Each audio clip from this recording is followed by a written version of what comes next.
Halo semuanya, berjumpa lagi dengan mata kuliah Politik Internasional dari Universitas Sriwijaya. Kami dari kelompok 2 dengan dosen pengampu Bapak DRS Alfiandra MSI, Bapak Edwin Nurdiansyah SPD MPD.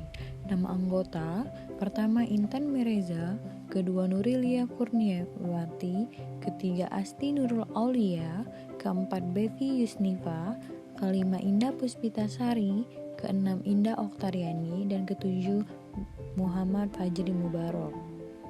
Pembahasan kita pada hari ini yaitu keberhasilan diplomasi total di Indonesia.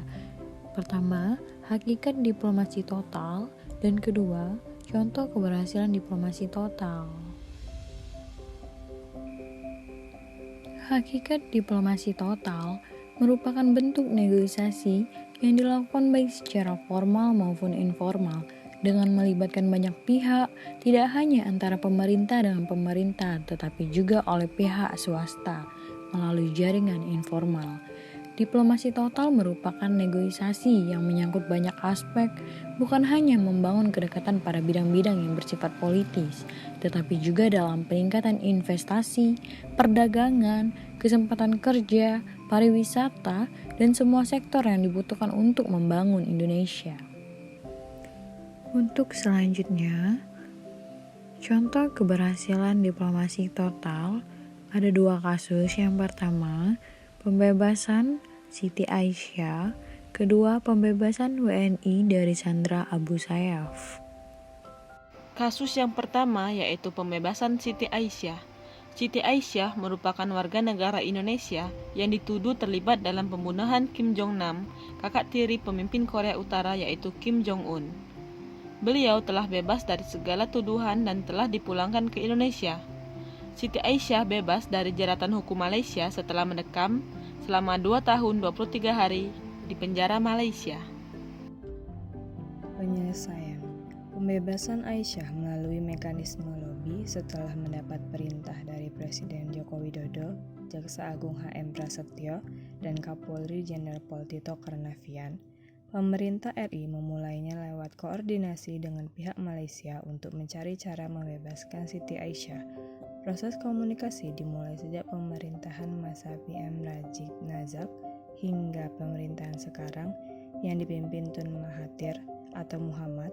Setelah diadakan perundingan dan pendekatan yang baik, maka beberapa waktu yang lalu, Kementerian Hukum dan HAM mengirim surat ke Jaksa Agung Malaysia. Dari proses lobi ini, dalam persidangan di Mahkamah Tinggi Shah Alam Selangor Darul Ehsan yang dipimpin Hakim Dato Azmi bin Arifin, Jaksa Penuntut Umum Muhammad Iskandar bin Ahmad menarik dakwaan terhadap Siti Aisyah. Kasus kedua, pembebasan WNI dari Sandra Abu Sayyaf. Sejak 26 Maret 2016, 10 awak kapal Pandu Brahma 12 beserta muatan batu bara milik perusahaan tambang dari Banjarmasin, Kalimantan Selatan disandra kelompok teroris Filipina Abu Sayyaf. Para awak kapal dan seluruh muatan batu bara dibawa penyandera ke tempat persembunyian mereka di salah satu pulau di sekitar Kepulauan Sulu. Kelompok Abu Sayyaf kemudian meminta uang tebusan sebesar 50 juta peso atau sekitar 14 miliar rupiah untuk membebaskan para sandera. Penyelesaian. Pada upaya pembebasan sandera, pemerintah Indonesia menggunakan diplomasi total. Pihak-pihak yang terlibat mulai dari jaringan formal meliputi pemerintah serta jaringan informal meliputi NGO dan organisasi keagamaan. State actor antara lain pemerintah Indonesia mengadakan pertemuan dengan pemerintah Filipina.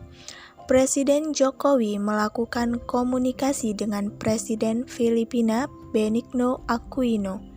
Pemerintah juga melakukan operasi intelijen yang dilakukan oleh Tentara Nasional Indonesia di bawah koordinasi Kementerian Luar Negeri.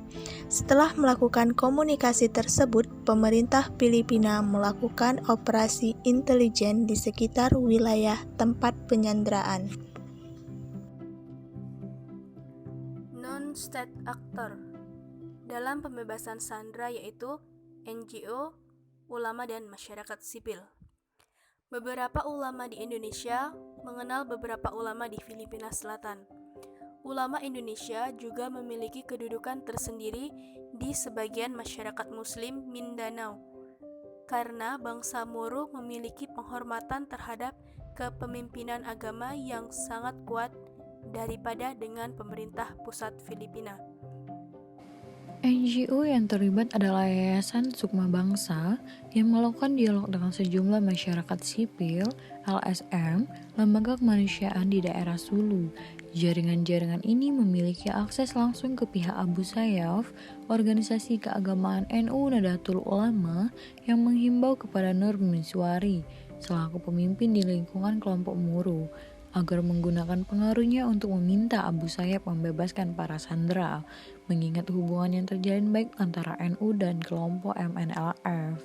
Sekian pembahasan dari kelompok kami, semoga bermanfaat. Kami ucapkan terima kasih.